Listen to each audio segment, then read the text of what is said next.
ஒரு அழகான கிராமத்தின் அருகே ஓடிய ஆறு அந்த ஊரின் உயிராக இருந்தது. மக்கள் குடிநீர், விவசாயம், குளியல் எல்லாவற்றுக்கும் அந்த ஆற்றையே நம்பியிருந்தார்கள். ஆனால் காலப்போக்கில் சிலர் ஆற்றின் மதிப்பை மறந்துவிட்டார்கள். வீட்டுக் குப்பை, பிளாஸ்டிக், கழிவுகளையெல்லாம் ஆற்றில் கொட்டத் தொடங்கினார்கள். ஆறு மெதுவாக மாசடைந்தது. தண்ணீர் துர்நாற்றம் வீசத் தொடங்கியது. இதனால் கிராமவாசிகள் பல நோய்களால் பாதிப்படைந்தனர். அந்த ஆற்றங்கரையில் ஒரு நேர்மையான குரங்கு வாழ்ந்து வந்தது. அது தினமும் ஆற்றின் நீரை பார்த்து வருத்தப்பட்டது.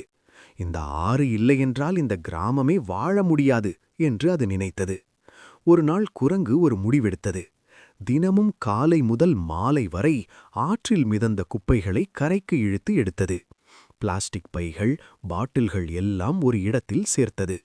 மக்கள் இதைக் கண்டு முதலில் சிரித்தார்கள். ஒரு குரங்கு என்ன மாற்றம் செய்யப் போகிறது என்று பேசினார்கள். ஆனால் நாட்கள் கடந்தன. ஆற்றின் தண்ணீர் மெதுவாக சுத்தமாக மாறத் தொடங்கியது. மீன்கள் திரும்ப வந்தன.